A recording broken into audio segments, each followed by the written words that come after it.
Prêts les enfants? Oui, capitaine! J'ai pas entendu! Oui, capitaine! Wow! It's like right now. It's like wow. It's like right now. L'introduction, c'est la partie la plus importante de votre devoir. Donc bien sûr, il ne faut pas faire de faute d'orthographe, mais surtout pas dans l'introduction. Bonsoir et bienvenue sur Radio Péniche, la radio des eaux internationales de Bruxelles. Et c'est déjà la dernière émission de la soirée. Oh non, pas déjà, effectivement. La dernière émission de la soirée. Et je me trompe déjà pour la première fois aujourd'hui. De la dernière émission de la saison. Et c'est une émission un peu spéciale parce qu'on reçoit un groupe qui s'appelle Minuscule Musique, constitué de Max aka Le Couz. Tu peux dire bonjour. Et de Romain aka Cobra. Bonsoir. Qui vont nous jouer un petit live tout à l'heure et qu'on va interviewer dans 2 secondes. Et on a aussi Clotilde ce soir avec nous. Hello. On a Nicolas, alias Le Cool. Yes. Et Nicole. Oui, bonsoir. Nicole, est-ce que tu avais quelque chose à nous dire ce soir? Bon, j'ai un petit mea culpa à faire. J'ai lu beaucoup les commentaires de la dernière fois et j'étais très déçu des retours que j'ai eu. Donc j'aimerais clarifier quelque chose. Voilà, moi je serai là uniquement les fois où Nico il n'aura pas trop d'inspiration. Et voilà, donc en fait je suis juste une caricature. Bisous. Merci beaucoup Nicole de ta clairvoyance et de ta considération. Du coup, on a été coupé 3 fois, mais c'est parfait. Et du coup, il y a Hortense qui nous rejoint tout à l'heure aussi. Je ne sais pas quand elle va arriver, elle est un peu en retard. Mais on va commencer par une petite interview et un dépucelage radiophonique de Minuscule Musique. Donc moi, j'ai une première question un peu de forme. Ça fait combien de temps et qui êtes-vous? Alors, on est un duo bruxellois. On vient tous les deux de Bruxelles et pour l'anecdote, nous sommes cousins. Grande information, flash info. C'est comme ça que nous nous connaissons. Énorme scoop. Quelle a été votre première rencontre? Nous étions fort jeunes. C'est tout. On veut en savoir plus. Chez notre grand-mère. Oui, probablement chez notre grand-mère. Oui, on ne se souvient plus. Donc vous avez pris beaucoup de bains tout nus en tout cas. On a pris des bains tout nus ensemble. D'ailleurs, fun fact, un jour nous avons pris un bain à 3 avec ma sœur quand nous étions jeunes. Et est-ce que je la raconte? Ouais, vas-y. En vrai, je devine parce que ma sœur faisait à mon avis la même chose. Eh ben, on prenait un bain et un caca sec. Je m'en doutais. Remonté à la surface de l'eau. C'est la plus grande terreur de mon enfance. De qui venait-il? Et ça a créé une panique sans nom. Sans nom. Ok, est-ce que quelqu'un d'autre a une question? Oui, je suis en train de vous regarder depuis tout à l'heure et je vous trouve extrêmement mignon. Alors je voudrais savoir qui est célibataire. Je ne suis pas célibataire. Moi, je le suis. Mais on parlera après alors. On ira prendre un café, Nicole. Yes. Clotilde, t'as une question? Ouais. Vous faites quel style de musique? Est-ce que vous jouez à Bruxelles dans des bars ou lors d'événements? Ou est-ce que vous êtes juste pour vous? Est-ce qu'on peut trouver votre musique quelque part aussi? Alors, 3 questions. Ce qu'on fait comme genre de musique, c'est une sorte de pop un peu planante. Folk. Folk, oui, un peu expérimental parfois. Finger picking. Finger picking, voilà. Je ne connais pas ce mot. Ça veut dire On vous jouer expliquera. des basses alternées. On va entendre ça tout à l'heure, Des je pense. mélodies Oui, voilà. avec les autres. Et alors, on a surtout joué à des événements organisés par notre collectif, le Georges. Donc, c'est un collectif. Parle bien dans le micro. Oui, pardon. C'est un collectif donc de musiciens donc basé à Bruxelles et on a organisé pas mal de soirées. La dernière, c'était vendredi d'ailleurs. Bah trop cool. Pourquoi on n'était pas là? Moi j'y étais. Radio Péniche sera officiellement invité à toutes les. Et tous nos auditeurs et auditrices. Au nombre de 5. Ah bah c'est vrai que ça peut faire de la pub même pour vos événements, c'est pas mal. Oui, vous êtes Ouais. toutes et tous bienvenus. Ok, et donc concernant notre musique, on peut la trouver pour l'instant sur Bandcamp. On a des enregistrements live dans nos concerts, mais il est d'assez mauvaise qualité, donc je recommande plutôt d'attendre notre premier album qui devrait... on devrait l'enregistrer en juin. Sérieux? Mais c'est trop bien. Oui. C'est trop cool. Un album autoproduit, enregistré par mon père. Wow. Méga cool. Et on va essayer de l'enregistrer en juin, donc il devrait sortir pendant les vacances d'été, je pense. Il s'appellera comment? Aucune idée. Aucune idée. C'est un chouette nom d'album. Alors moi j'ai C'était encore facile. une question. Ah, moi tu voulais dire un truc Ouais. Alors sur cet album, il y aura non seulement Maxime et moi-même, et en plus de ça, nous allons recruter des musiciens qui sont nos amis. Il y aura Anatole à la basse. Waouh. Anatole qui joue dans moult formations, qui est en tournée en Europe pour l'instant, avec je sais plus quel groupe. On m'a déjà proposé de venir ici, qui viendra sûrement un moment. Sûrement, c'est un très bon choix. Une personne adorable. Il y aura Gaspard Six à la batterie, étoile montante du jazz à Bruxelles et d'ailleurs, Pas mal. qui est parti en tournée il y a de ça une semaine. Il y aura peut-être Sam, mais je suis pas sûr. Et peut-être Harry, qui joue dans Gum, dans Mud, dans Electronic Pancakes, plein d'autres trucs. Et dans Rock Band, que vous avez déjà diffusé. Et il y aura le papa de Maxime, alias Russo Origins, au mixage. Lequel ? Et pourquoi est-ce que tu dis peut-être Sam et Harry? Bah parce que je sais pas si...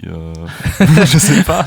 La communication, C'est ça, on est en train de c'est régler. primordial. Alors moi j'avais une autre question, c'est quoi votre relation avec Rémi Lomessin ? Alors Rémi, ça fait très longtemps qu'on l'a plus croisé, mais avant, avec notre groupe de potes, on faisait beaucoup la fête dans le centre-ville. Et souvent, il y avait Rémi qui débarquait de nulle part, qui est un gars qui donnait des cartes de visite et qui nous dragouillait un peu, qui voulait nous inviter chez lui pour fumer du cannabis, regarder des films. Mais il était assez exubérant, quoi. Il se baladait souvent en petite tenue. Il était assez connu à Bruxelles. Et ouais, en gros, on a fait une chanson sur lui parce que c'était un chouette gars. D'ailleurs, on peut le voir dans un docu-fiction sur le groupe Experimental Tropic Blues Band. Ils vont chez lui. C'est un super film que je conseille d'ailleurs, si vous voulez voir Rémi à l'écran. Et ouais, du coup, on a un peu fait... on a fait un morceau sur lui, c'est un vieux morceau, donc je me souviens. Mais on plus l'a déjà pourquoi passé l'a ici fait. en plus, Ouais. donc, Ah bah voilà. Mais on s'est posé pas mal de questions sur ce texte. On se demandait si c'était pas un peu permissif de parler. Transphobe. Un peu, ouais. Ah. C'est pas un mec trans, mais si LGBT, tout ça, donc si c'était pas un peu validiste ou quoi. Du coup, on y réfléchit, si on va encore le jouer ou pas. Ok. Voilà. Mais c'est bienveillant. Oui, mais ça va l'air en tout cas, moi quand je l'ai Ouais, entendu, c'est ouais, pour ça qu'on l'a passé. Il y a rien de méprisant. Elle est super mignonne quoi. Ouais, voilà. Cette chanson. Et alors tu fais aussi partie de Cobra de Electronic Pancakes qu'on a passé aussi plus d'une fois ici, qui est le groupe de gros punk bruxellois, vous avez sûrement déjà entendu. Quelqu'un d'autre a une question ? Non. Non. Moi je veux une question absurde de Nicolas. Ok, sur une échelle de 0 à 10, à combien estimez-vous votre futur succès ? 10. 10. C'est parfait. L'interview est finie et on va pouvoir passer à la première musique de la soirée.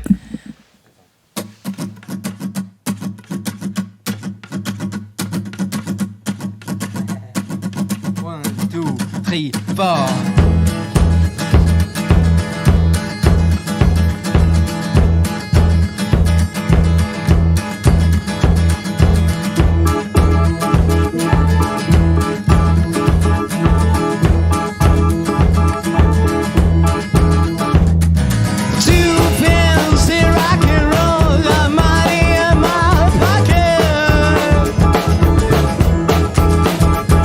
She's overboard.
bonsoir, vous êtes de retour sur Radio Péniche. Bonsoir ou matin, ça dépend à quel moment vous nous écoutez. Et on va passer aux histoires flippantes. J'ai peur du noir dans ma chambre. Alors, merci pour la petite lumière.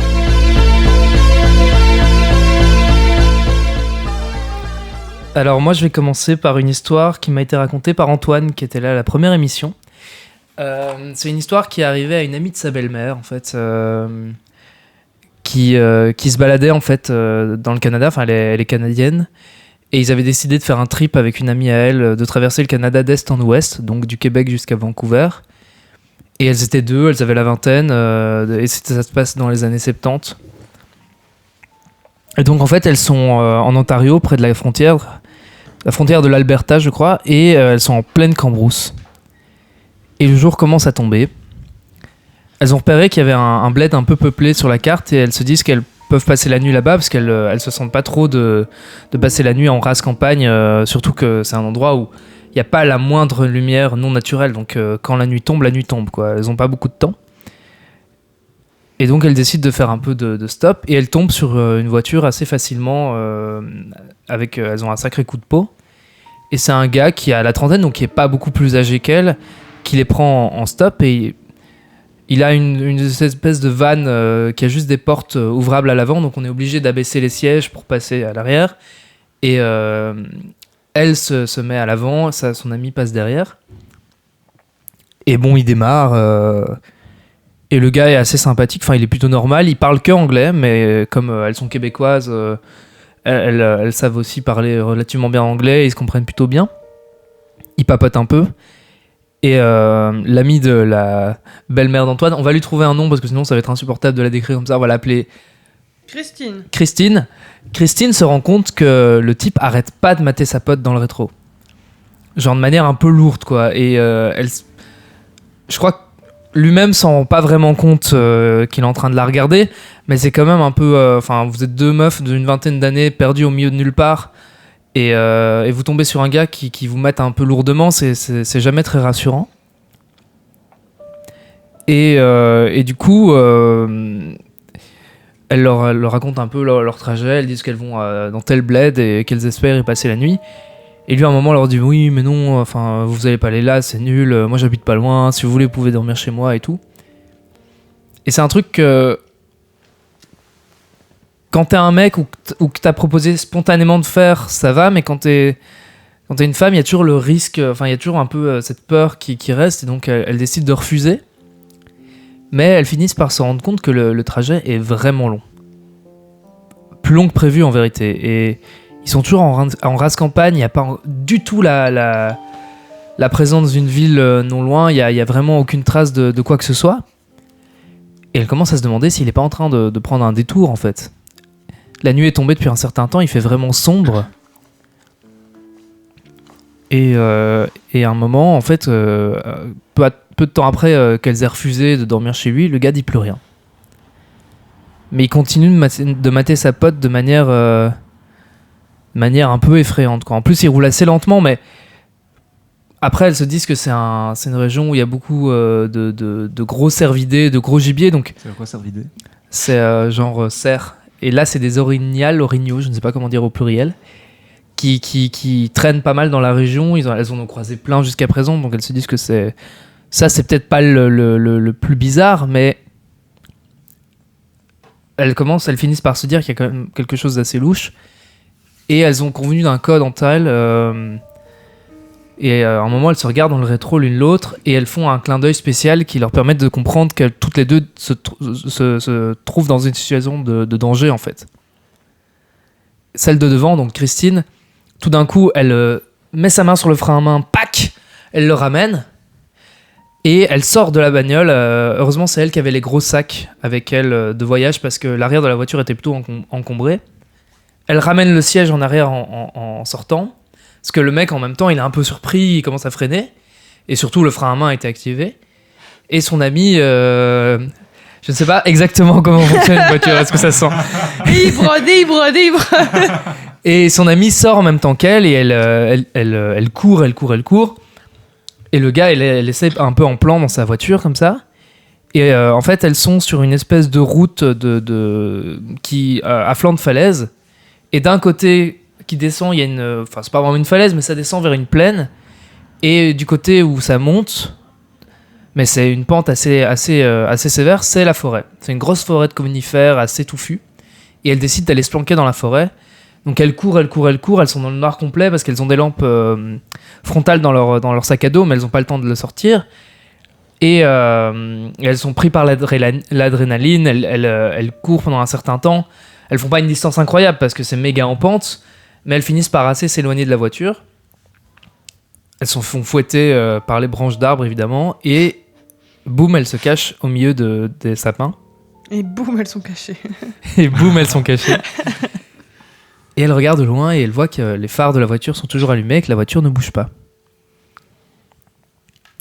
Et donc elles restent planquées bien dans leur coin. Et le type finit par partir. Donc après quelques minutes, elles se relèvent, elles décident d'avancer parce qu'elles vont pas rester là. Elles sont en plein milieu de la forêt pendant la nuit, elles sont pas du tout rassurées. En plus, c'est une région encore assez sauvage, donc elles savent pas trop sur quoi elles peuvent tomber. Elles activent leur lampe frontale, elles marchent pendant un certain temps. Et elles conviennent de marcher pendant toute la nuit jusqu'à tomber sur n'importe quoi, une bourgade, un bled, n'importe quoi, histoire de dormir pendant la journée, mais elles se sentent pas rassurées de rester là. Et à un moment, en fait, la forêt s'arrête net et elle tombe sur une espèce de plaine avec des hautes herbes. Et ça se voit que c'est, en fait, il y a encore pas mal de bûches coupées et compagnie. Ça se voit que c'est un endroit qui, à un moment, pour une raison ou une autre, a servi de réserve de bois et que les gens ont coupé tout le bois qu'il y avait là et que des hautes herbes ont poussé à ce moment-là. Mais c'est vraiment... Enfin, c'est des régions ultra sauvages gigantesques, donc elles tombent sur vraiment cette plaine énorme. Et elle commence à marcher à l'intérieur de ces hautes herbes. Et au loin, elle revoit une lumière sur la route. Donc, elles se recachent, elles éteignent leur lampe, et elles savent pas trop si c'est la voiture du gars ou pas, mais c'est quand même... c'est un endroit où il n'y a pas grand monde, donc il y a peu de possibilités. Et surtout que la voiture s'arrête pile à l'endroit où le gars les avait largués avant. Et là, il y a 4 silhouettes qui sortent avec des lampes de poche. Et qui commencent à faire un tour du périmètre. Elles sont méga flippées, elles se remettent elles se plonquent sur le sol comme ça. Elles essayent de faire le minimum de bruit possible. Elles sont à quelques centaines de mètres à peine, peut-être 1 kilomètre ou 2. Ils pourraient les repérer assez facilement. Et pendant quelques minutes, un quart d'heure, 20 minutes, elles voient les lumières qui continuent à tourner au loin. Parce qu'en plus, comme il fait noir complet, il n'y a même pas... La lune est très fine à cette période-là du mois. Il n'y a que ces vagues halos de lumière au loin comme source de lumière et d'attention. Donc elles savent très bien s'ils sont encore là ou pas. Et la voiture finit par partir. Elle continue de marcher et elle s'éloigne le plus possible de cet endroit. Jusqu'au lendemain matin où effectivement elle tombe sur un petit village où elle passe la nuit. Et ce que je trouve assez incroyable dans cette histoire, c'est que elles ont décidé de continuer leur voyage. Enfin, je trouve ça super courageux en fait. Elles ont décidé de continuer leur voyage et elles ont fini par faire leur tour du Canada, d'est en ouest. Malgré cette histoire complètement flippante qu'on pourrait interpréter de beaucoup de manières différentes, mais qui est quand même très très louche. Voilà. C'était badant. Ouais, de ouf. Que de frissons sur Radio Péniche. Radio Péniche. Non, voilà, je vais pas demander si ça vous est arrivé déjà parce que j'ai pas envie d'histoires badantes trop autour de cette table. Ah oui. Si tu veux d'autres histoires qui sont arrivées en stop, je pense qu'Antoine lui-même pourra t'en procurer, ainsi qu'Anatole. Parce qu'ils sont partis, je crois que c'est en Italie, l'été dernier. Ouais, c'était en Italie. Ouais. Et il leur est arrivé pas mal de merde. Donc, ouais, je sais. Il y avait aussi cette histoire, je sais plus si j'ai déjà raconté ici, avec qui est prétendument arrivé à sa mère. Je l'ai raconté à d'autres gens, ils m'ont fait « Ah oui, c'est arrivé à quelqu'un que je connais » donc c'est un peu une légende urbaine. C'est le truc avec le tueur déguisé en vieille dame. Ah bah super, tu viens de tout spoiler. Bravo, merci. Vas-y, raconte-la. Mais je me souviens pas très bien du délire. Mais Oh, mais je pourrais raconter n'importe quoi, en fait. Mes souvenirs sont pas assez précis. Je peux tenter, mais je risque de déformer l'histoire. Comme tu veux, moi je m'en souviens à peu près. Ouais. Mais si on pourrait mettre un bip sur mon spoil. C'est en c'est post-prod, quoi. Bah, ou bien, Genre, c'est l'histoire du mec qui. Enfin, c'est quand. Ouais. On peut. Martial, on peut. Ouais, mais c'est marrant de le garder comme ça. Mais non, mais ça me fait penser qu'on n'a toujours pas présenté Marcellino qui est là depuis le début. Marcello. Notre homme de Les l'ombre, bâtards, c'est notre chaud. éminence grise qui est là et qui gère tout. Le 6ème Beatles. Exactement. On t'aime, Marcel. Du coup, je peux quand même la raconter en 2 minutes parce que je m'en souviens. C'est une amie de la mère d'Antoine, prétendument. Christine, la fameuse Christine. Non, parce que c'est la mère d'Antoine, pas la belle-mère. On peut l'appeler Christiane, celle-là. Christina. C'est Christiane. Christiane, elle sortait, c'est au Luxembourg parce qu'Antoine est originaire du Luxembourg. Elle sortait du cinéma, en fait. Elle venait d'aller voir un film toute seule. Et au Luxembourg, en général, ils sont tellement riches qu'ils en ont rien à foutre de laisser leur bagnole là. Et ils laissent tout ouvert, genre les portières, ils les ferment pas à clé et tout, parce qu'ils savent que personne va venir voler. Et en revenant, il y a une vieille dame assise sur le siège passager, juste à côté de... Enfin, le siège du mort, quoi, juste à côté du siège conducteur. Et elle comprend pas trop, elle ouvre la bagnole, elle dit « Mais qu'est-ce que vous faites là? Sortez de ma voiture. » Et la vieille dame dit « Non, non, non, s'il vous plaît. » Une toute petite voix... très aiguë, non s'il vous plaît, vous allez où? Et elle dit ah ben non, telle direction, on n'a qu'à inventer un bled luxembourgeois, Hamburg, et je vais vers Hamburg. Est-ce que tu pourrais le dire une deuxième fois? Hamburg. Pardon? Hamburg. Et la vieille dame dit ah mais je vais à peu près dans cette direction, est-ce que vous voulez bien me faire un lift s'il vous plaît, j'ai plus d'argent pour payer le bus, je suis vraiment dans le caca. Et c'est une autre époque, les gens disaient dans le caca. Et elle décide d'accepter parce que la vieille dame a l'air vraiment désœuvrée. Et en marchant, en conduisant, elle commence à s'intéresser un peu à cette vieille dame, quoi. Elle la regarde un peu de près et elle se rend compte que elle a vraiment une grosse couche de maquillage. Vraiment un truc un peu bizarre, genre gros fond de teint. Et surtout, elle se rend compte que elle a des petits poils de barbe qui dépassent dessous la couche de fond de teint. Merci de me déconcentrer. Hortense qui vient d'arriver, tu peux dire bonjour? Bonjour. Au micro. Bonjour. Merci Hortense. Et donc elle se rend compte qu'il y a quelques poils sous la couche de fond de teint. Mais les femmes à barbe, ça existe. Ça existe, mais c'est de plus en plus louche. Ça existe. Et elle se rend compte quand même que cette femme l'a interpellée avec une voix qui est assez proche de celle de Nicole, c'est-à-dire Comme ça. un peu comme ça. Et elle commence à flipper et elle regarde de plus en plus proche. Elle se rend compte que la dame est vraiment habillée bizarrement et qu'elle a quand même des traits assez masculins, quoi. Et ils croisent la route d'un bus de l'équivalent de la Stib là-bas, je ne sais pas comment ça s'appelle. Hamburg. Hamburg Stib. Et elle freine comme une dingue. Elle se met en plein dans le chemin du bus qui doit aussi freiner. Elle sort de la voiture, elle fait aidez-moi. Le bus s'arrête, tous les passagers viennent voir ce qui se passe. Et au moment d'arriver à la voiture, ils reviennent à la voiture, la vieille dame a disparu. Ils appellent la police arrive, elle fait sa déposition, machin. Et la police décide de fouiller la voiture et elle se rend compte que dans le coffre, il y avait une corde et une hache. Ah mais oui, ça arrivait à ma grand-mère. Classique. Moi j'avais entendu qu'il y avait Elle une avait sa pelle corde aussi. et sa hache à ranger. Ah, l'histoire se finit. Vas-y. Bah, j'ai entendu qu'il y avait une pelle aussi. Ah, peut-être aussi. Et qu'elle avait fait un accident en fait avec le bus exprès. Qu'elle était rentrée dans le flanc du bus. Ah, Pour, c'est possible, on a des versions pour que le différentes, bus, mais s'arrête. ta version est plus excitante, donc on va la garder. Gardons-la. Voilà. Du coup, quelqu'un d'autre a une histoire de Moi, stop? je trouve que t'as pas bien fait la transition entre le moment où cette personne, Christiane, se rend compte qu'elle est à côté Alors, d'un j'étais homme déconcentré parce et qu'il y a qu'elle Hortense a qui est arrivée. flippé. Et je trouve que, tu vois, c'est comme dans Game of Thrones, pour ne pas spoiler, il y a quelque chose qui n'est pas cohérent, tu vois. Et il faudrait mieux amener. Pourtant, on sait que tu décris bien les choses. Est-ce que tu vois. parles de Daenerys qui commence Non, ne spoil pas. Oh, ça va, l'émission elle va sortir un mois et demi après. J'avoue. Moi, je veux pas être spoilé. Hein. Tu l'as pas vu? Tout de suite. Non, je suis au 3e épisode. Mais faut être en même temps que tout le monde aussi. De la dernière saison. Oui. Ah. Non, mais la première. Non, non. Ok, ben on va rien dire sur Game of Thrones ce soir alors. Ça tombe bien, c'était pas du tout notre intention, mais on va quand même rien dire. Bref, voilà, moi je Bref, trouve que ok. la transition entre l'accident, non-accident. Ben oui, mais j'ai été déconcentré par une arrivée inopinée. Voilà. Je vous demande pardon. Tu me vous vois De maintenant. toute façon, ça va très bien. Tu veux que je t'ouvre ta bière, peut-être? Oui, d'avoir une nouvelle C'est ça qui sent le pesto. Donc, on va passer à.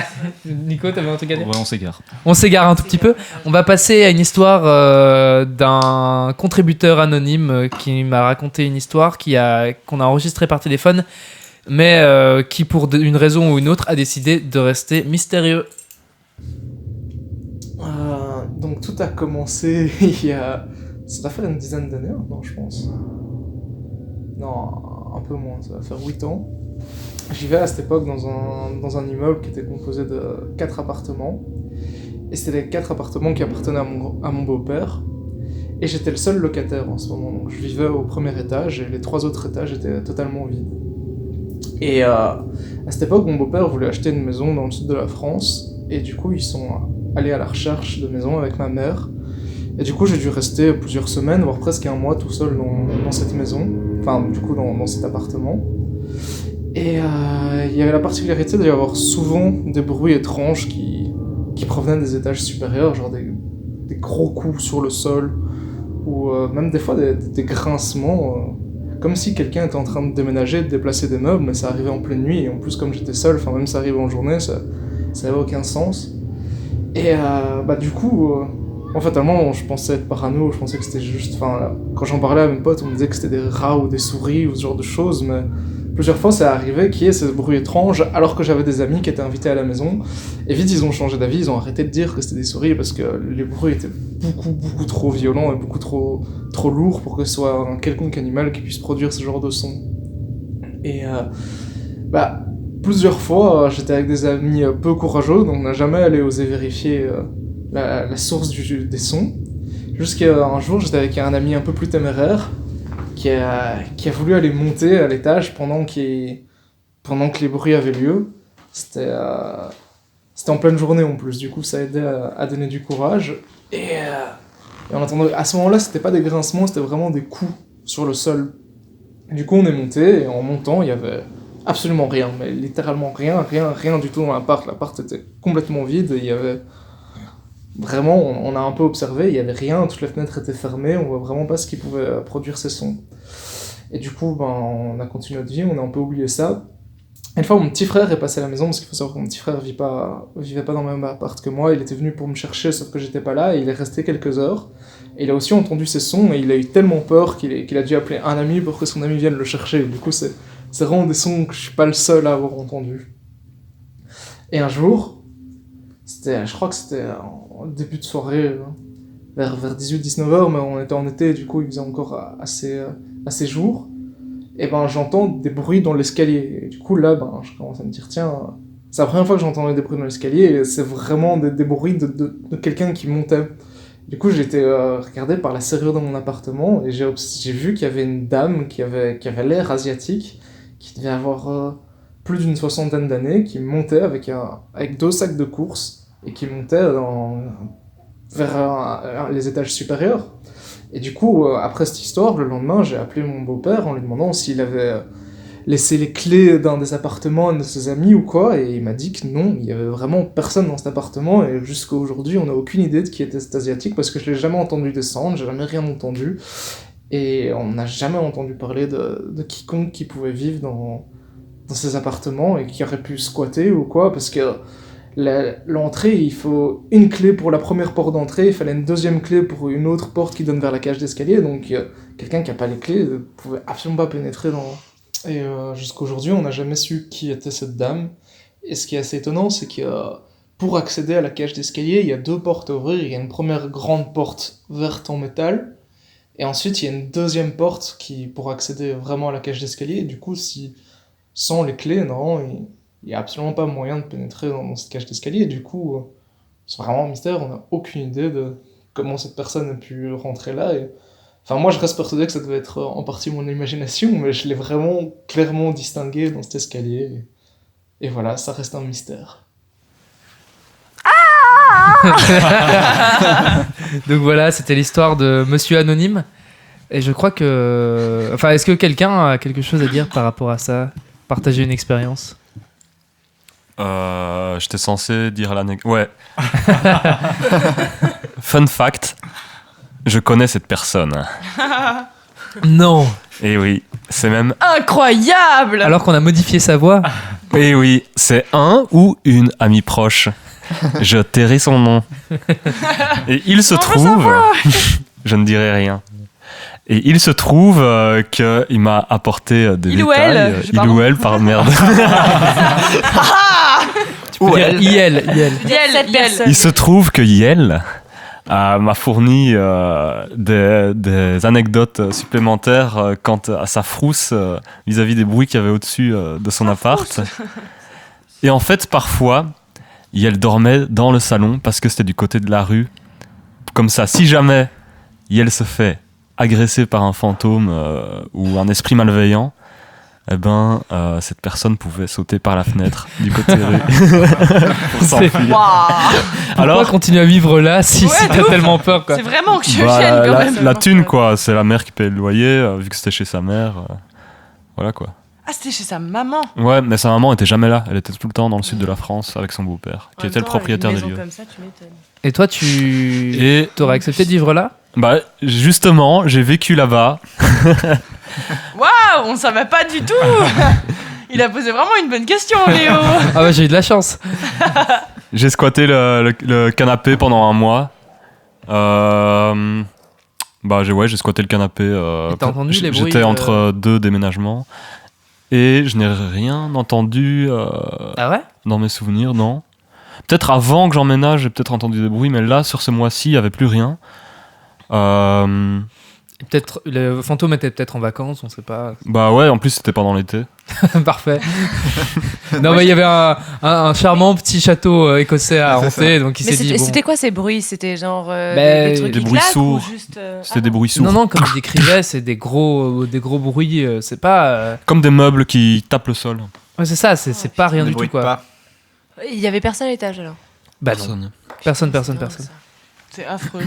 Mais en ayant vécu là, il y a quand même une aura particulière autour de cet appart. C'est que c'est un endroit qui absorbe ton énergie. Ça, c'est affreux. Ouais. Mais vraiment violent, quoi. Genre, imaginons, tu veux passer 10 minutes chercher un truc. En fait, tu ressors 3 jours plus tard. Comme si t'allais dans un repère. Littéralement 3 jours. Ouais, vraiment. Comme si t'allais dans un repère d'héroïnomane, tu vois. Quoi, c'est une histoire de feng shui ou j'en sais rien. Mais je sais pas, mais on rentre là, tu te poses sur le canapé et tu regardes des films pendant 3 jours, tu fous rien. Parce qu'en fait, t'as plus d'énergie, tu veux juste regarder la télé. Mais est-ce que le canapé est confortable? Même pas. Moi, il n'y a pas de dossier. Est-ce que le fantôme se nourrit de votre énergie? lit, en fait. Peut-être que c'est le fantôme qui absorbait notre énergie. C'est possible. Quoique, on a eu une attitude similaire en déménageant. Ayant parlé avec des personnes qui connaissent les histoires d'esprit qui t'accrochent, en général, tu te rends compte que t'es possédé ou qu'il y a un souci à partir du moment où tu te sens particulièrement fatigué. Parce que justement, il vivent de ton énergie vitale et par conséquent, ils te bouffent l'énergie en fait. Donc les personnes en dépression, il y a des fois où c'est des personnes qui sont un peu possédées par un esprit. Alors ça peut être une possession ou des carences parce qu'on se nourrissait de Durum. Ouais, mais après voilà, c'est toujours pareil, c'est des trucs. Beaucoup de joints. Non, même pas, il n'y a pas de drogue derrière tout ça. Non. Le fantôme de la mononucléose, quoi. Ouais, voilà, c'est ça. C'est plus probable, ouais. Ça doit être un truc comme ça, on a dû le baptiser ainsi. Le fantôme de la mononucléose. Eh bien, on va passer à une troisième histoire, du coup, que j'ai trouvé un peu en fouillant sur les forums en ligne, sur les internets. Et c'est l'histoire de deux personnes. C'est l'histoire de George Maxwell et Tim Hempfield. Ou du moins, c'est comme ça qu'ils se présentaient, qui ont créé une émission de radio anglaise il y a un peu moins de 20 ans, en 2002. Cette émission avait de particulier que son but était d'expérimenter et commenter un maximum de prises de drogue possibles. C'est pour cette raison qu'on se doute que leurs vrais noms ont certainement été passés sous silence et que ceux qu'on connaît sont des pseudos. Donc en fait, George et Tim, ils ont commencé cette émission et logiquement, outre-Manche, ils rigolent pas du tout avec ça, donc c'était assez dangereux de faire ça. Mais ça a assez vite gagné un aspect assez culte. Donc pendant leurs émissions qui duraient entre une demi-heure Et plus de 2 heures, les deux compères, accessoirement accompagnés d'invités, devaient respecter une sorte de cahier des charges constitué de nombreuses questions, comme le goût, les sensations physiques qu'ils ressentaient, tester leur créativité, écouter de la musique et dire ce que ça leur faisait, etc. Et donc ils l'ont appelé GT Triangle pour George et Tim. Et dans les milieux un peu underground, ça a gagné en puissance très très vite parce que, outre le fait que c'était anticonformiste, il y avait aussi le côté mystérieux des deux commentateurs, ces sorties chaotiques, la difficulté à se les procurer parce que comme Internet était assez balbutiant à ce moment-là, les copies qui se partageaient c'était plus par CD et compagnie. Et l'anonymat de ces deux personnages était renforcé par le fait que George et Tim modifiaient leur voix. Le premier en la rendant très grave et le second en la rendant beaucoup plus aiguë en parlant du nez, ce qui donnait un petit côté cartoonesque à leur série. Donc d'après eux, George et Tim ne consommaient absolument rien en dehors de leurs émissions, hormis un peu d'alcool.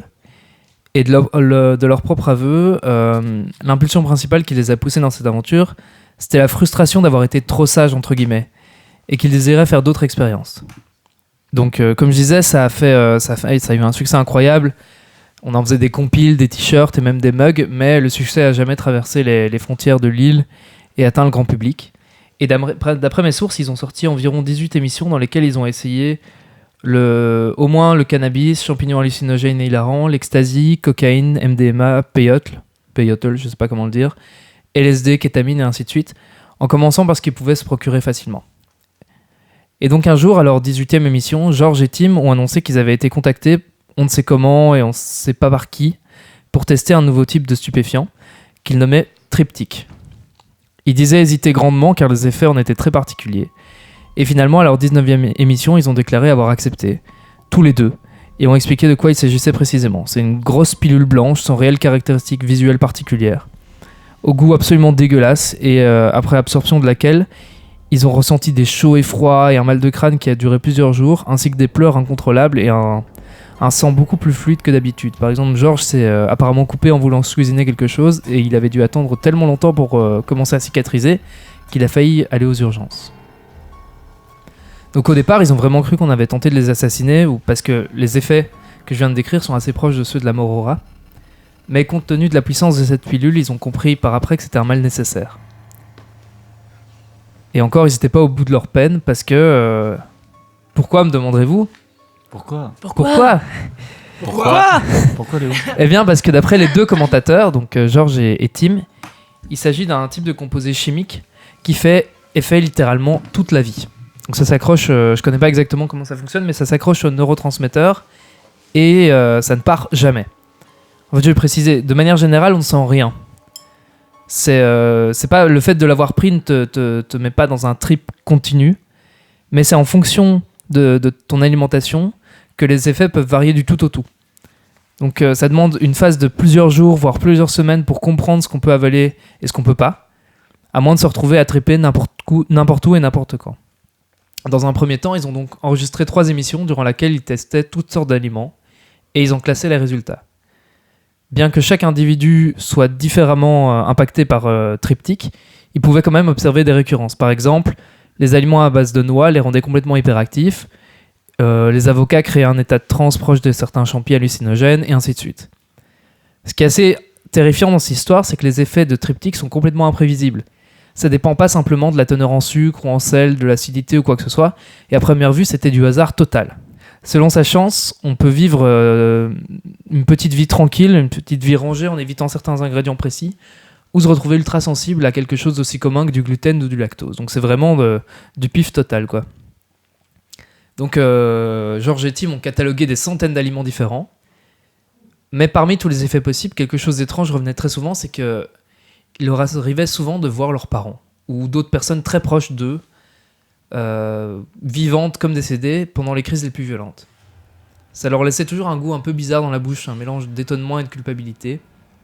Et Tim raconta par exemple avoir croisé ses parents un jour de manière complètement imprévue et inopinée dans un parc et avoir hésité à leur répondre de peur d'être en plein trip et de commencer à parler tout seul au milieu d'un parc rempli de gens.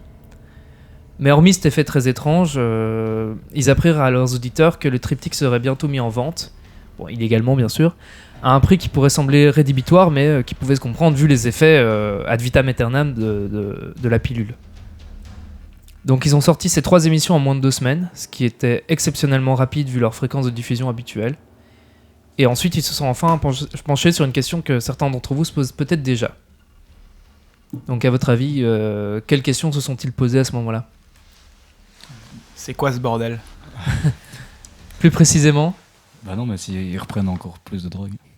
Ah oui, qu'est-ce que ça fait avec la drogue ? Ah ah, exactement. Et j'espère que Nico, c'est pas juste parce que t'as mon écran d'ordinateur devant toi. Oups. Ah, je pense à autre chose. Ah, vas-y. Bah, qu'est-ce qu'ils allaient faire de leur avenir après, une fois que... Ah non, mais c'est super en fait. Ils peuvent tester tous les ingrédients de toute la gastronomie possible et ça leur a donné vachement de nourriture en fait pour leur radio, ce machin-là. Oui. Ça, du coup, parce en fait, des drogues, t'en as pas 150 000, alors que là, des effets c'est sur ça, chaque et en fait, du aliment, coup, il y a des trucs qui leur faisaient aucun effet et ils pouvaient vivre une vie tout à fait normale en surveillant leur alimentation, quoi. Ah, mais c'est ça qui est quand même incroyable. vraiment casse-couille. Hein. C'est casse-couille, Ouais, de mais si t'es quelqu'un qui est intéressé par ça, c'est une économie d'efforts et d'argent incroyable. Ouais, c'est vrai. Ok. Tu fais la fête, tu bouffes une noix. C'est ça. Wouhou! Quoi, il y avait du lactose là-dedans? Bon, bref, vous avez posé la bonne question. Yes. Qu'est-ce qui se passerait si ils se remettaient à consommer d'autres stupéfiants? Donc ils ont commencé par l'alcool et à part une légère euphorie, ils n'ont pas ressenti de différence notable, quel que soit le degré des boissons. Ils sont après passés aux drogues douces et c'est à partir des premières bouffées de cannabis que leur 22e émission devient réellement étrange. En fait, l'émission commence normalement, ils discutent tranquillement et puis tout d'un coup, et pendant plus d'1 heure, pas de bruit. À part une lourde respiration et quelques rires. Et après plus d'1 heure, ils émergent enfin, complètement extatiques, pour expliquer que ce qu'ils venaient de ressentir avait été fou. Qu'ils avaient vu et entendu des choses qu'ils pouvaient même pas retranscrire, pratiquement une expérience extracorporelle, et qu'ils avaient hâte de réaliser leur prochaine émission pour essayer ce qu'ils nommaient de quelque chose de paranormal, d'absolument taré. À l'émission d'après, ils ont tenté l'ecstasy, en très très très petite dose, et à nouveau les résultats furent incroyables. L'émission est très longue, et même entrecoupée d'un passage où les 2 commentateurs sont sortis de chez eux, avec un enregistreur pour livrer leurs expériences au milieu d'une foule de boîtes de nuit. Ils étaient tellement excités en revenant que la fin de l'émission doit être passée au ralenti presque pour comprendre ce qu'ils racontent. De manière complètement bordélique et surexcités, ils expliquèrent qu'ils projetaient de passer à quelque chose de supérieur pour leur prochain rendez-vous, mais malheureusement cette émission ne vit jamais le jour. On ne sait pas exactement ce qui s'est passé. Les fans ont attendu l'émission pendant des années, mais ils ont dû finir par se rendre à l'évidence que le GT Triangle était fini. Il y a eu plusieurs théories qui ont circulé à ce sujet, et je vous ai trouvé les 3 plus fréquentes. La première, c'est qu'ils sont morts d'overdose ou qu'ils ont fait quelque chose de tellement dingue que ça a tellement dégénéré qu'ils n'ont pas osé sortir l'émission. La seconde, c'est qu'ils sont encore aujourd'hui en plein trip. Ça partait plus d'une blague, et sur les forums, il y a eu tout un jeu qui circulait, un peu triste, qui consistait à prendre en photo des SDF qui avaient l'air complètement jetés dans la rue et prétendre que c'était Georges et Tim. Et la troisième théorie, et c'est celle qui a gagné en puissance suite à l'impossibilité de se procurer cette fameuse drogue triptyque, c'est que tout cela n'était qu'un canular et qu'ils avaient juste envie de finir leur projet en beauté. Mais il est aussi possible que les fabricants de cette drogue aient décidé de ne finalement pas la diffuser, si en fait l'une des 2 premières théories que je viens de vous évoquer s'avère exacte. Personne ne sait ce qui est advenu de Georges et Tim, et la hype s'est pas mal essoufflée en plus de 15 ans, mais il reste des fanatiques convaincus qui continuent d'organiser des écoutes collectives. Mais en fait, la raison pour laquelle moi j'ai entendu parler de cette histoire, c'est que dernièrement, en fait, cette histoire est réapparue sur un forum sur lequel je suis tombé parce que certaines personnes, en fait, un peu paniquées, demandaient des conseils suite à des crises super violentes en réaction à des pilules prises en soirée. Ils expliquaient avoir vécu des vomissements, des maux de tête, etc. de manière assez similaire à Georges et Tim, et avoir de temps à autre des crises incompréhensibles qu'ils apparentaient au début à des remontées d'acide, mais vraiment trop fréquentes pour que ce soit le cas. Donc des membres du forum ont fait le lien avec l'émission de Georges et Tim, et ont commencé à poser des questions sur les effets exacts qui avaient été ressentis.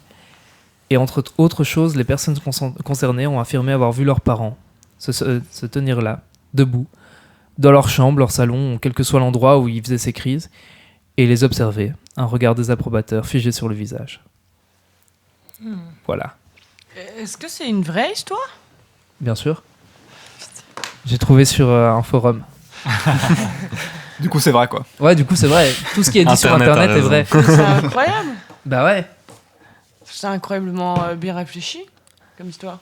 Alors, Bah c'est une vraie histoire. Enfin, on n'a pas vraiment de fin, on sait pas ce qui s'est passé, mais en tout cas, je trouve ça incroyable que deux types aient pensé à faire une Ils émission de existent série. vraiment, ces mecs? Bah, on connaît pas leur vrai Ils nom. ont vraiment existé? Ouais, mais on sait pas qui c'est vraiment, quoi. Mais coup, c'est on a vraiment encore leurs flippant. émissions. Bah, il y a quelques extraits qui sont trouvables sur le net, effectivement. Après, c'est de l'anglais ultra. Enfin, c'est de bon gros accent anglais, mais surtout comme ils modifient leur voix, c'est pas très compréhensible. Mais c'est assez intéressant, je vous conseille de chercher. T'avais une question, Cobra?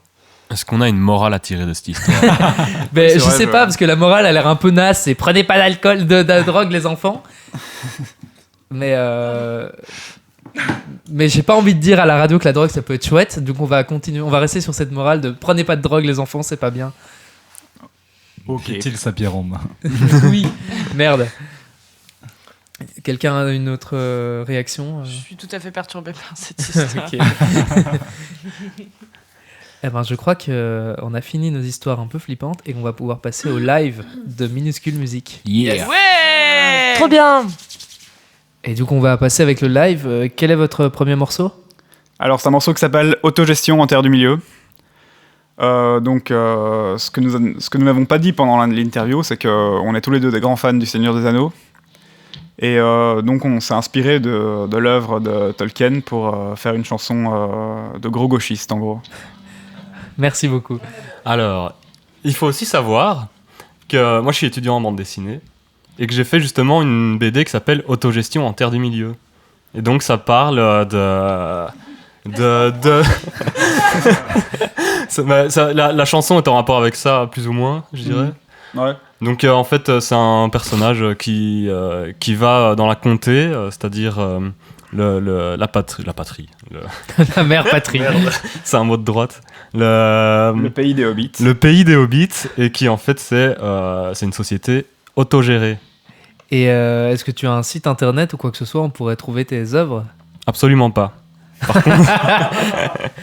Par contre, mais j'ai un Instagram. Mais j'ai désinstallé de mon téléphone parce que je passais trop de temps dessus. Mais je vais me remettre dessus pour mettre des trucs. Et du coup, c'est mais quoi? j'ai des BD en papier. Et le nom de ton Instagram? Ah oui. C'est Le Seigneur des Anneaux 666. Donc t'as vraiment une adoration absolue pour le Seigneur des Anneaux, quoi. Mais en fait, j'avais fait cet Instagram pour un projet. Pentagramme. Bah. Désolé. J'avais fait ce compte Insta à la base pour un projet où je recopiais case par case Le Seigneur des Anneaux en bande dessinée. J'avais entendu parler de ça, ça c'est fini? Ouais, c'est fini en fait. C'est rentré dans une espèce de série qui a un peu dévié de son objectif initial, à la demande de mes professeurs qui disaient si le jury voit ça, t'es dans la merde. Bah surtout t'en aurais pour 7 ans, quoi. Ouais. Mais peut-être que je vais continuer du coup quand j'aurai fini l'école. J'ai très hâte de voir. D'ici septembre. Du coup, on va passer à votre premier morceau. Yes. Donc, Autogestion en terre du milieu. On Radio Péniche, the Belgian radio show. Yeah. Motherfucker. Ok, c'est parti.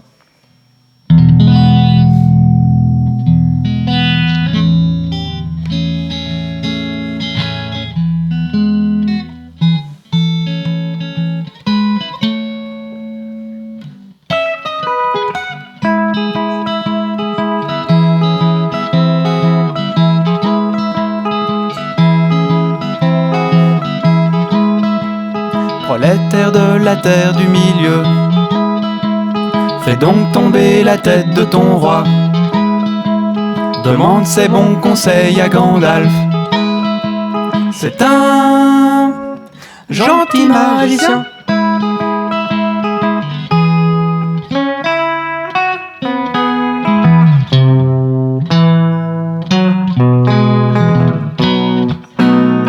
Paysan du pays de Rohan, Théoden est ton ennemi de classe. Ne te prosterne plus devant lui. pends-le à un arbre.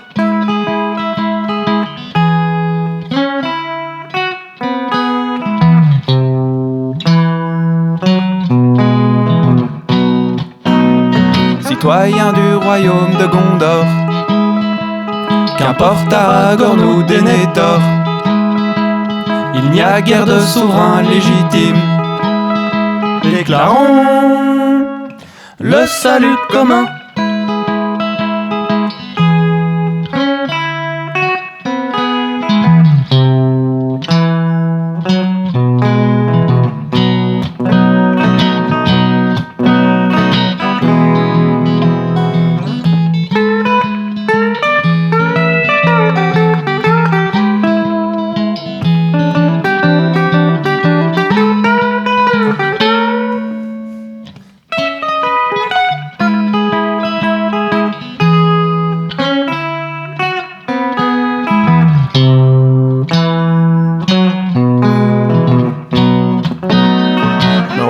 Mort aux lois, mort au roi.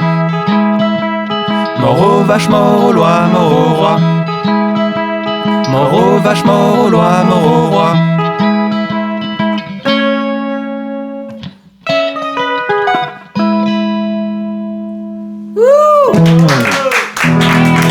Merci.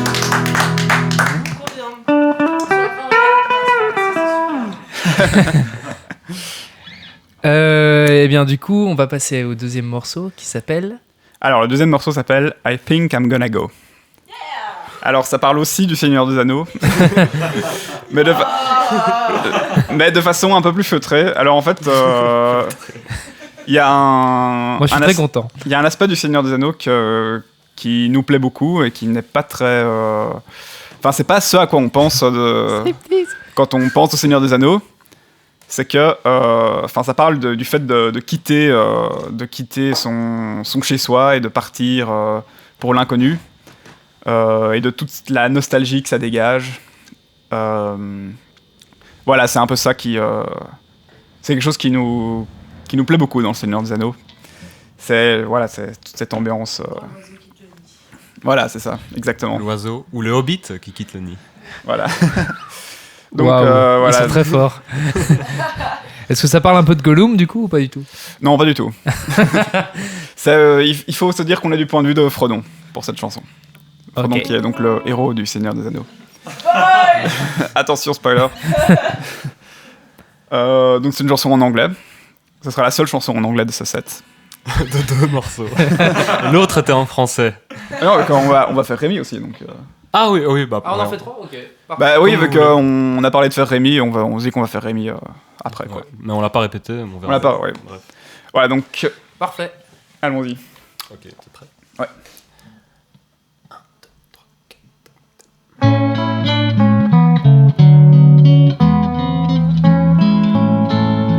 4. Night is falling, trees are losing their leaves.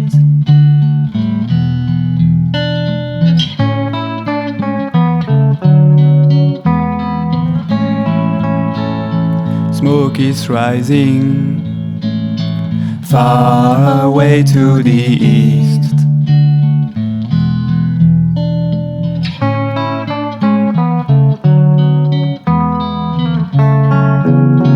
I think I'm gonna go. I think I'm gonna go.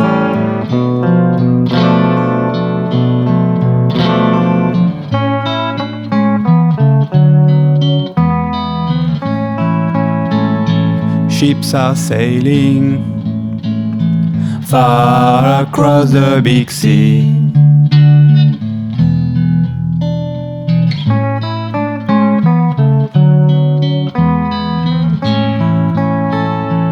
I don't belong in this land anymore.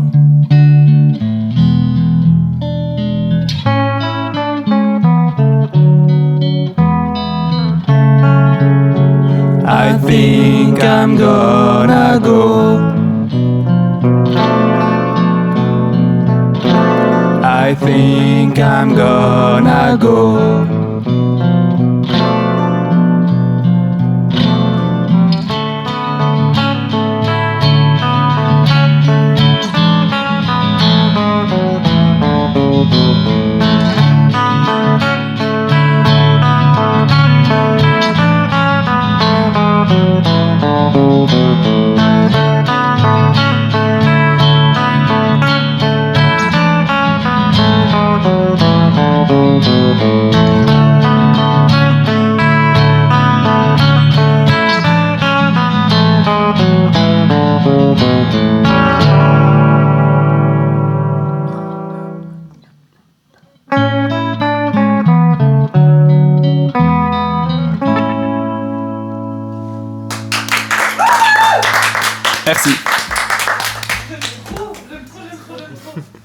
J'ai fait Merci un vieil beaucoup. accord. Bon, c'est pas grave. Un petit commentaire par là-bas? Oui. Je crois que tu vas te voir. Allez. Ils sont très beaux à voir parce qu'ils sont très synchro dans leurs gestes et je trouve que c'est vachement touchant en fait de vous voir jouer tous les deux. Voilà, c'est tout ce que j'avais à dire. Je plus sois. Eh bien, ça nous touche beaucoup. C'est parce qu'on est cousins. Du coup, C'est ça, on est du coup, synchro. On n'est jamais off-beat. Ils ont été nus dans un bain à deux, donc ça joue beaucoup, je crois. En plus, Avec du caca. en plus, on a pile 9 mois d'écart, donc il y a peut-être quelque chose à trouver dans la synchronisation. Vous êtes peut-être pas que cousins, quoi. C'est ça. Ok, donc on va pouvoir passer à la troisième chanson, la chanson polémique. Ah, je sens polémique. Attends, c'est toi qui lance la polémique là. Ah, c'est vous qui avez lancé la polémique tout seul tout à l'heure. Ouais, c'est Romain en fait. Qui Ouais, lance c'est la moi qui. polémique. Bah oui, je suis frileux avec ces questions. Aïe, aïe, aïe. L'ami, ça parle de quoi? Tu as une intro spécifique? Ah, bah on en avait déjà parlé tout à l'heure. Mais ça parle d'un gars, donc un mec cis, quoi, un gars, qui a des seins. Et enfin, il fait de sa volonté, quoi. Et voilà. C'est un gars qu'on croisait en soirée souvent avant. Du coup, on a fait une chanson sur lui. Voilà. Ok.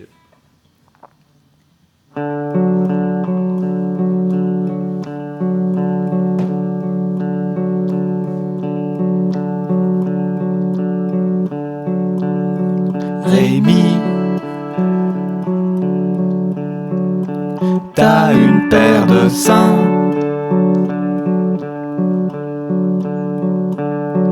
T'inquiète pas, ça te va très bien. Rémi, tu n'as pas de soutien.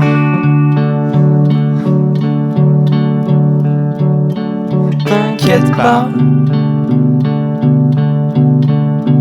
t'en as pas besoin.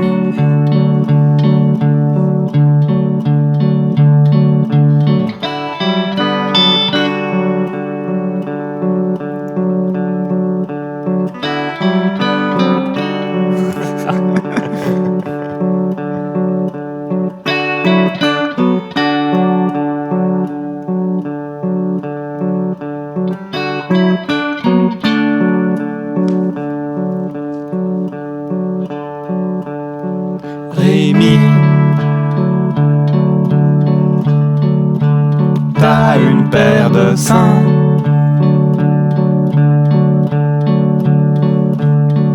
T'inquiète pas, ça te va très bien.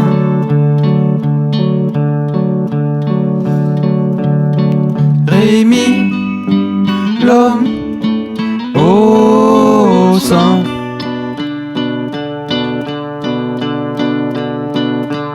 À poil dans la rue.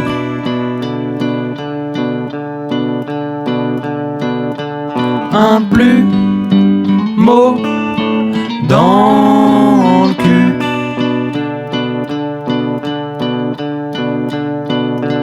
Le cœur sur la main. Rémi,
Bon, on a un peu foiré celle-là parce qu'on l'avait pas répété.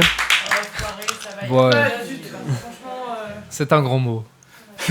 Mais je crois que c'est parce que intérieurement t'étais encore gêné par, C'est ça, ouais, par c'est tes conflits moraux intérieurs. C'est cette fameuse polémique qui a commencé à nous travailler. Bah, cette polémique qu'on partage juste entre Maxime et moi. Arte fera un sujet là-dessus bientôt, vous inquiétez pas.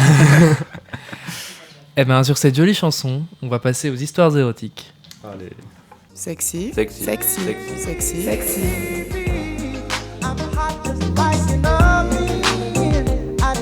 Quick fuck, I'm a sick fuck, I like a quick fuck. I'm a sick fuck, I like a quick fuck. I'm a sick fuck, I like a quick fuck. Merci. Alors on va commencer avec Nico qui avait une petite histoire à nous raconter. Exactement. Ok, j'y vais. Vas-y. Yes. Eh bien, sans plus attendre, oui, c'est une histoire coécrite avec Nicole. Oui, c'est ça. Du coup, elle pourra interpréter le personnage féminin comme à chaque fois dorénavant. Voilà.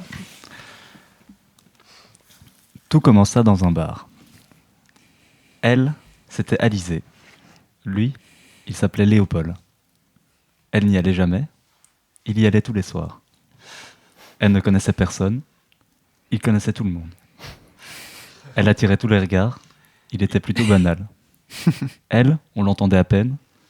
Lui, il parlait un peu trop fort. Et l'amour, c'est comme les cartes. Si on n'a pas de partenaire, mieux vaut avoir une bonne main. La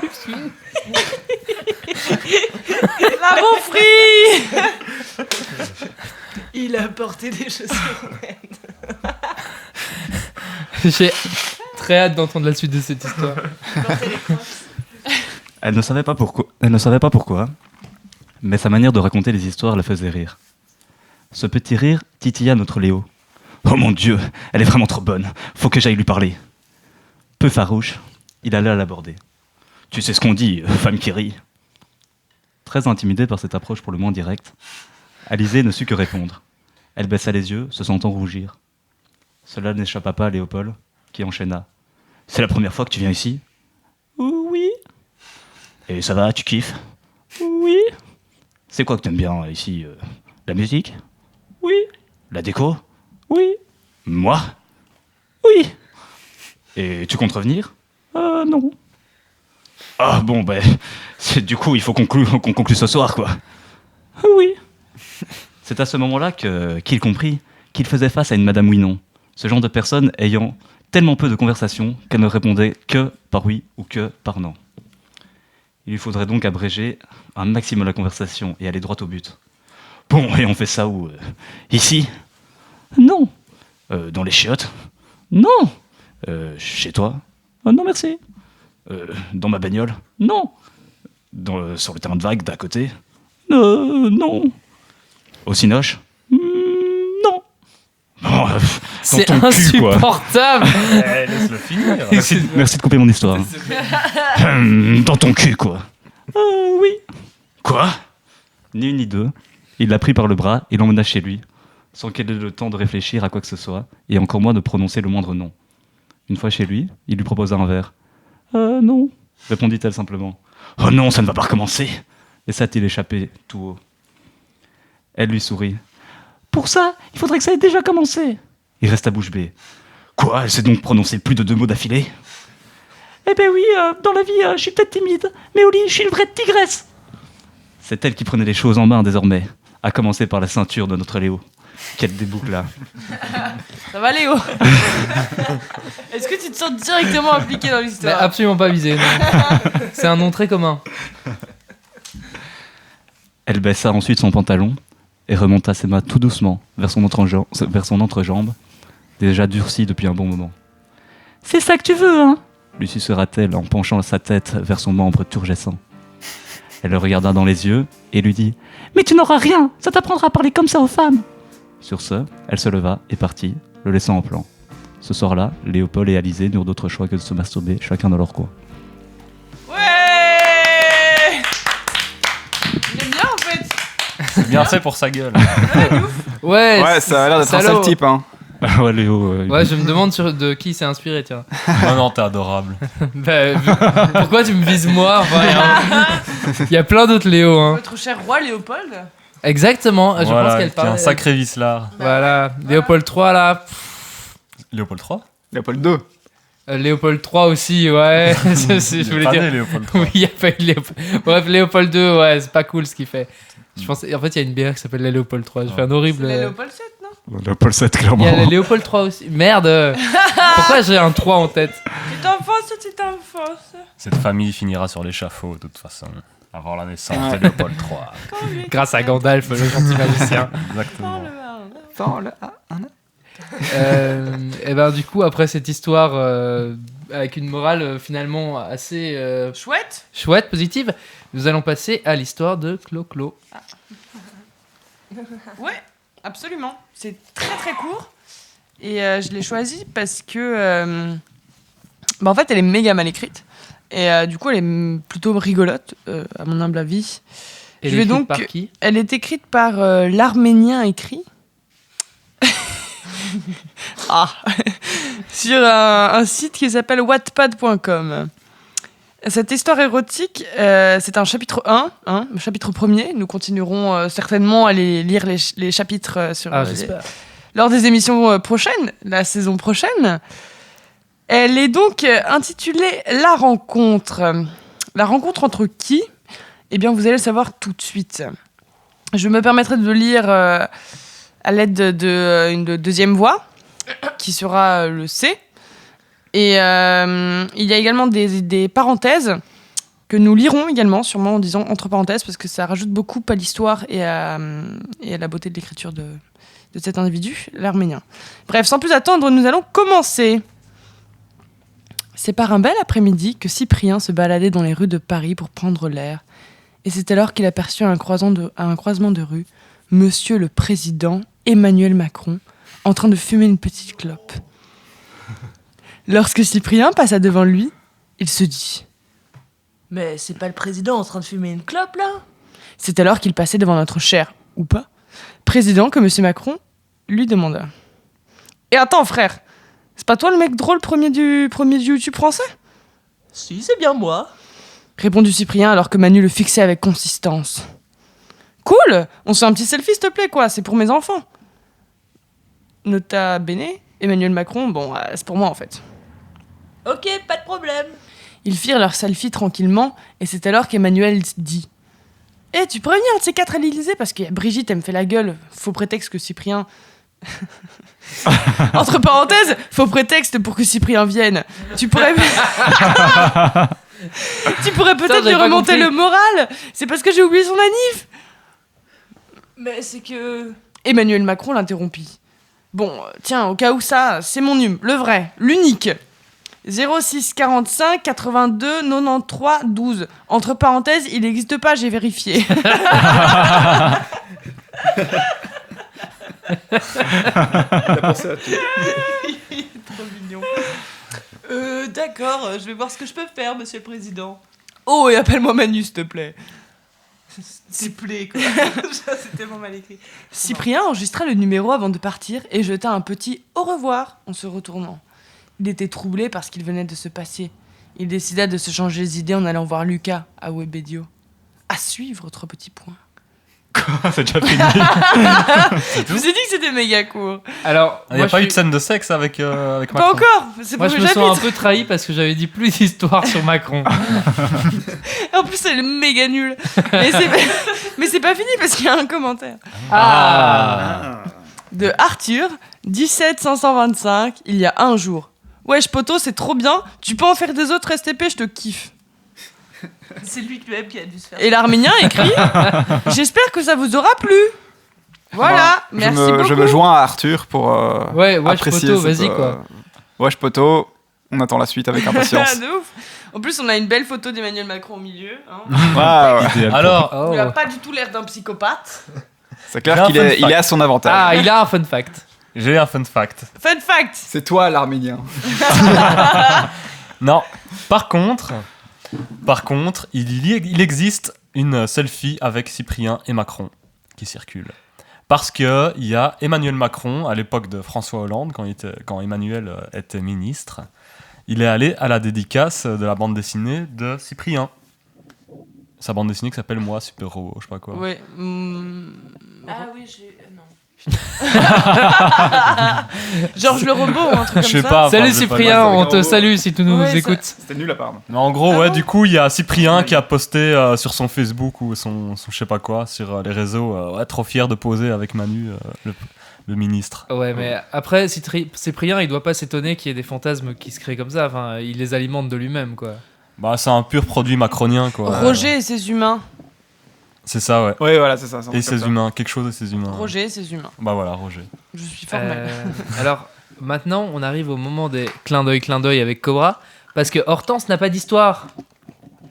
Or Hortense Merci. Or, si on vient sans histoire, on a une petite impro qui nous est imposée. Et il faut savoir que Romain a avec lui... Non. Romain a avec lui un manuel de Warhammer 40 000 dont il va nous lire un extrait au hasard qui devra être le début de ton histoire érotique. Oh putain, c'est génial comme C'est naze de faire ça. Vas-y, Cobra. J'aimerais pas du tout être à ta place. Alors, Mais alors, pas du tout, c'est pas un manuel. Hein. C'est mort. C'est un livre de règles. Excuse-moi. C'est le livre de règles. De la 8e édition du jeu de plateau et de figurines à collectionner Warhammer 40 000. Mais non, t'as pas le droit de faire Disponible ça. chez tous les Game Workshop. De Belgique et d'ailleurs. Non, t'as pas le droit de faire ça. Si. Je vais Stop. parler loin du micro comme ça marche. T'as dit stop? Stop. Là, c'est des règles, hein, c'est nul. Non, pas les c'est règles, nul, pas les c'est règles. nul. Qu'est-ce que je peux Bon. dire? On va se concentrer, merde. Ok, ça va partir sur la gueule. Guerre éternelle. Vas-y, il vient devant le micro. Ouais, dans le micro. Ok.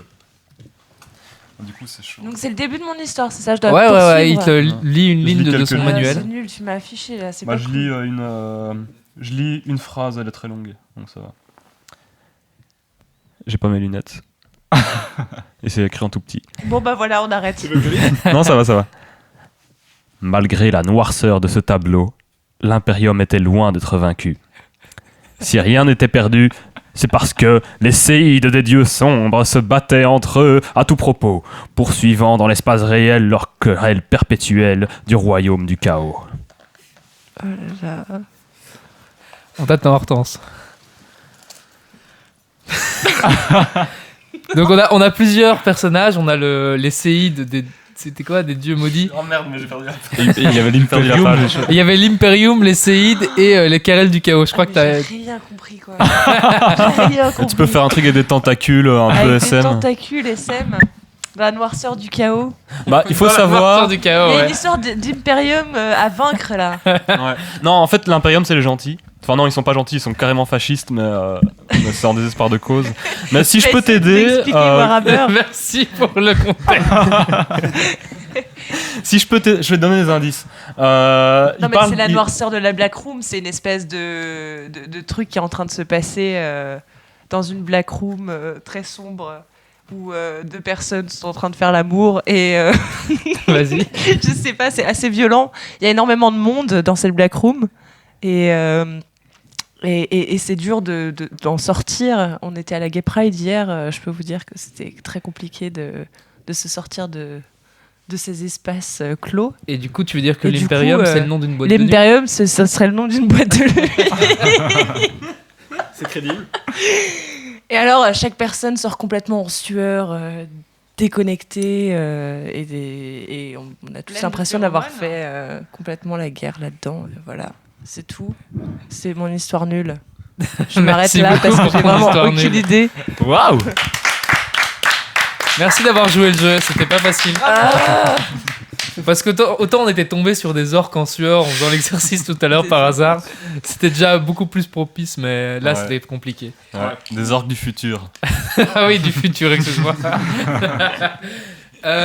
Du coup, on va passer à la dernière histoire de cette soirée que beaucoup de gens attendaient avec impatience, qui s'appelle Sex, Love et Cappuccino, un mini-roman érotique qui a été offert aux lecteurs du Flair par les deux auteurs qui s'appellent Frauke Jossen et Hélène Delforge. Et du coup, Cobra était chaud de le lire. Ah oui. Cool. Mais je vais demander est-ce que quelqu'un veut résumer l'histoire jusqu'à présent? Oh là, je me souviens plus de ce qui se passait. Oui, je veux bien. Vas-y. Alors voilà, il y a un mec qui est arrivé, qui a une super entreprise qui vend des cafés. Il a une fille qui travaille chez lui. Et évidemment, il tombe amoureux. Alors il essaye, voilà. C'est pas du tout l'histoire, on est d'accord. C'est pas du tout l'histoire. C'est pas du tout l'histoire. C'était pas le chapitre 1, alors j'essaye de faire ce que je peux, ok. Et puis au chapitre 2, ils se retrouvent tout seuls l'un avec l'autre. Et puis il y a une fille qui arrive, alors ils se cachent dans les rideaux. Et voilà, c'est tout ce que je me souviens. Bon, moi, je crois que je vais mieux résumer. Je pensais que je m'en souvenais pas, mais je m'en souviens clairement mieux que toi. Vas-y. C'est l'histoire d'une jeune femme qui possède un café et qui rencontre un charmant jeune homme tout à fait manipulateur et mascu comme on aime bien. Et du coup, ces deux gens ont un moment intime. Et elle est très frustrée parce qu'en fait, elle sait qu'elle l'aime bien, mais à la fois, c'est quelqu'un qu'on ne peut pas vraiment atteindre. Continue, on a mais bref, et en fait, elle est donc un peu obnubilée par ce type-là qu'elle ne revoit plus. Et un jour, un beau jour, dans son petit café, elle voit en face des travaux assez énormes. Et elle tombe sur ce type, ce fameux type, ce mec qui l'a hanté pendant des semaines. Et en fait, ce type s'avère être le nouveau gérant du café de la grande enseigne Starbucks, qui s'ouvrira juste en face de son café à elle. Elle a donc énormément le seum et elle déteste ce mec parce que finalement, c'est quand même un gros connard. Et puis... c'est un capitaliste. Donc elle le déteste, voilà, c'est un capitaliste, elle le déteste parce qu'elle s'est dit merde, déjà il me séduit et moi après je suis au bout de ma vie parce que je le vois plus. Et en plus il ouvre un café une grosse chaîne nulle qui va sûrement détruire mon café à moi. Et donc elle l'aime pas, elle veut plus jamais le revoir, sauf que lui il vient effrontément dans son petit café à elle. Et il se permet tout, et finalement, il se permet également de la séduire à nouveau, de entamer une fougueuse scène de préliminaire qui sera très vite coupée. Et c'est là que nous arrivons, parce que finalement, il s'en va de son café, et pour l'instant, il ne se revoit plus. Et on aimerait bien savoir ce qui se passe après, moi, si j'ai le sexe très envie de continue savoir ce qui se passe. ou pas, parce que bon, il en faut. Voilà. Est-ce que quelqu'un a envie de le lire par moi, parce que j'ai pas envie de m'attirer la vedette. Non, mais t'avais l'air plutôt chaud de le lire, et comme ça, Max, à côté de toi, peut faire l'autre personnage. Ah ouais, ok. Mais voilà, comme ça, on prive personne mais tout va bien. Ok, ça va alors. Très bien. Du coup, il y a des moments de dialogue. Normalement, oui. Il y en a toujours. Après, on ne connaît pas les... Putain, c'est trop chiant. Faites gaffe, par contre, il y a des grosses phrases. Enfin, les phrases qui sont mises en gros, faut pas les lire. C'est des ouais, d'office, ouais, c'est vraiment mal foutu, quoi. Ok, il y a une belle image, déjà, de deux personnes qui ont l'air d'entamer le coït. Alors, le coït. Ah, on passe peut-être aux choses sérieuses. Chapitre 3. Un mois plus tard, Émilie essuyait le comptoir en regardant de l'autre côté de la rue. Le nouveau café avait ouvert. Elle devait bien reconnaître que l'endroit semblait cosy et chaleureux. Chaque jour, elle voyait passer Adrien. Chaque jour, c'était plus insupportable.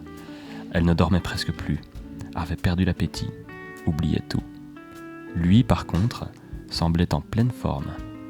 Frustrée, Émilie frotta rageusement une tache imaginaire sur le comptoir. Je fais la meuf ? Ouais, vas-y. Le piège. Non, je sais pas comme ça. Ok. Je suis juste un veau, c'est tout. Une pauvre fille qui se languit pour un gars qui connaît à peine mon prénom, rumina-t-elle. Prépare-toi plutôt pour Monte Carlo. Se sermonna-t-elle en récurant le meuble, jusqu'à en avoir mal aux doigts. En temps normal, elle aurait sauté de joie jusqu'à la lune. Elle, la petite poussière insignifiante, la petite propriétaire d'un mini-café, était invitée au concours mondial du café. C'est horrible. Le concours mondial du café. À Monte Carlo, mes amis. Non, du café... Attends, merde. Ah ouais, du concours mondial du café barista. Barista, je crois que c'est quand tu fais des dessins dans le café, c'est ça? Ah non, c'est genre les gens qui font des cafés. C'est un type de café, hein. Ah oui, oui, barista, c'est le féminin de barman. Ah bah voilà. Quoi? T'es sûr? Je crois. Mais non. Oui, mais c'est pas barwoman? Non, il me semble, oui. Ok. Alors, En effet, juste avant d'ouvrir son établissement, elle avait suivi une formation chez des pros et découvert avec émerveillement l'art du café latte. Ce concours était vraiment une super promo pour son café. En plus, elle n'était jamais allée jusqu'à Monaco. Et pourtant, elle ne ressentait aucune excitation. Tout ça à cause de lui. Cet échec avait anéanti sa joie de vivre. Elle détestait l'amour. Quant à lui, elle le haïssait. Comme s'il pouvait deviner ses pensées, elle vit l'abominable sortir de son bar et traverser la rue. « Tiens, l'autre abruti s'approche », annonça Isa, plutôt acide. Émilie soupira et regarda ailleurs. Adrien, fidèle à lui-même, sublime et sûr de lui, poussa la porte en souriant. Je vous avais bien dit que c'était un masculin. Je sais, je suis interdit de séjour, persona non grata. Je voulais... C'était merveilleux. Je voulais juste voir si tu allais à Monte Carlo. Oh non, ne me dites pas qu'ils vont tous les deux à Monte Carlo. Et qu'il va lui voler la vedette encore une fois. Ce serait terrible. Émilie était au bord de l'implosion. Putain. Émilie était au bord de l'implosion. Quoi ? Toi aussi ? Oui, ça me fait bien plaisir d'ailleurs. Ça te dit que je t'y emmène ? Elle releva la tête et le toisa, tentant de transmettre dans sa voix tout le mépris du monde. Parce que tu as ton propre avion. Ça se pourrait bien. Elle resta bouche bée. Bon. Ah mais non, mais c'est lui. Ah oui. Bon, c'est pas un Airbus, hein, c'est juste un avion de sport, mais il y a de la place pour un passager. Quoi ? C'est bon, elle vous accompagne, répondit Isabelle à sa place. Émilie fusilla son ami du regard. Elle l'aurait bien étranglé. Très bien, je viens de chercher à 2 heures. À 2 heures. Je déteste encore plus comme ça. Dès qu'il fut sorti, Émilie sauta à la gorge de son ami. Entre parenthèses, ou plutôt, lui hurla dessus. Parce qu'on comprend pas trop les effets de style. Tu es complètement folle, Isa. Absolument pas, admets-le. Ce serait débile de dire non. Sinon, tu dois prendre un premier vol vers Nice, ensuite rejoindre Monaco. Avec lui, c'est direct. Et puis, Isabelle stoppa net lorsqu'elle vit le visage fermé de son ami. Émilie, je te jure, c'est un super bon plan. En plus, tu pourras lui soutirer tous les secrets de son business. Découvrir ce projet. Alors, le secret de son business, c'est son papa qui lui file des thunes. Entre parenthèses. Moi, je vais arrêter. Tu sais, on doit regarder la vérité en face. Il marche vraiment sur nos plates-bandes. Je pensais que le lieu serait impressionnant et froid, mais ce n'est pas le cas. Si je n'avais pas moi-même ce café, j'irais prendre mon cappuccino avec plaisir. Et maintenant, il participe au concours. Si tu pars avec lui, il sera peut-être suffisamment désorienté pour perdre. Isabelle, tu es vraiment tarée. J'adore notre café, mais j'en ai marre. Mais je ne suis pas prête de coucher avec lui pour nous faire gagner un prix. Si tu veux, je fais Isabelle. Ouais, vas-y. Tu n'es pas obligé d'aller jusque-là, mais un peu de drague, si ça peut nous donner l'avantage, ça ne peut pas faire de mal, non ? C'est lamentable ce bouquin. C'est vraiment horrible. Non, c'est toi ça. Je ne veux même plus en entendre parler, ponctua Émilie en fronçant les sourcils. Elle ne l'admettrait jamais, mais secrètement, son cœur bondissait de joie. Elle et Adrien, tout seuls, dans un cockpit. Ok. Bravo. Bah, il tombe bien ce concours merci quand à même. vous. Merci. Non mais il y a tellement de rebondissements, putain, mais j'étais accroché à mon tirage quoi. Ouais, j'ai un peu Brodé ? Non, balbutié. Non, t'inquiète pas. Oh là, tranquille. Sex, love et C'est cappuccino. quand même sex, love et cappuccino. Oui, c'est pas non très mais grave, tu c'est... vois. Moi je pense que c'est le livre qui a inspiré 50 Shades of Grey. Ouais. Bah, 50 Shades of Grey, en fait, c'est une. J'ai vu ça en cours de. Fun fact. J'ai vu ça en je sais plus quel cours. Mais je crois qu'on l'avait déjà dit en plus, ouais. Ah ouais, bah c'est une fanfiction. Ouais, de Twilight. De Twilight, ouais. Mais non. Si. Elle voulait un truc un peu plus. Avec du sexe. Mais il n'y a pas de vampire dans 50 Shades of Grey. Bah, mais ça, t'en oui, sais rien, mais elle peut-être. s'est juste attachée au délire sexe. Ah, ok. Parce Mais que c'est très prude, c'est la quoi, même, Twilight. C'est la même. Ouais, mais auteur 50 Shades of Non, Grey, c'est- honnêtement, c'est très prude aussi. Ah oui, non, mais au moins, il y a des scènes de sexe, quoi. Le sac. Contrairement à Twilight. C'est ça, c'est des scènes de sexe. Ils font le sexe.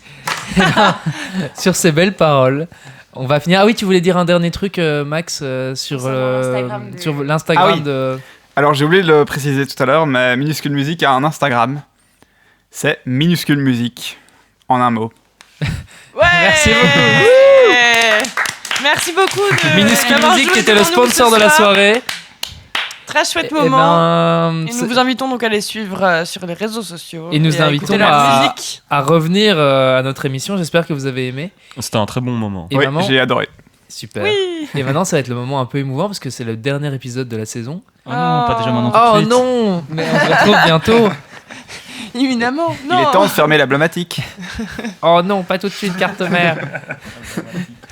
Bref, seuls les Belges ont compris et les deux Françaises dans le coin sont complètement perdus. Moi, j'ai rigolé, mais je sais pas pourquoi.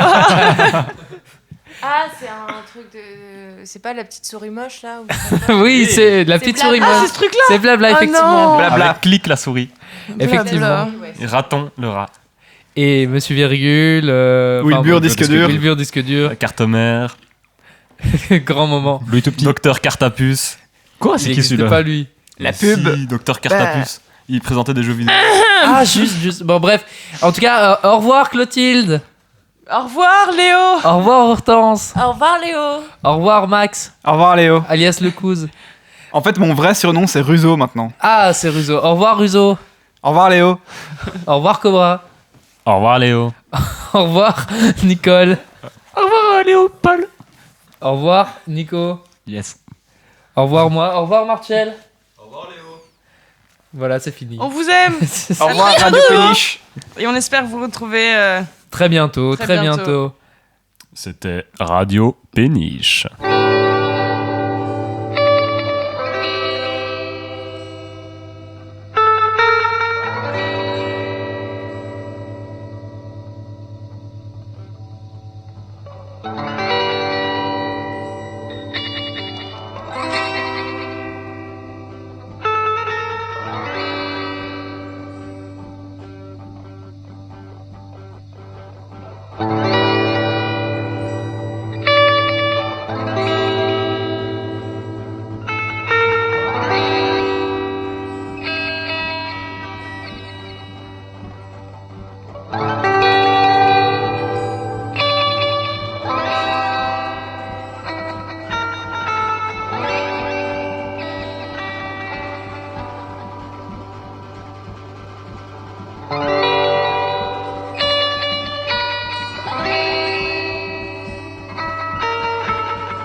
Bye.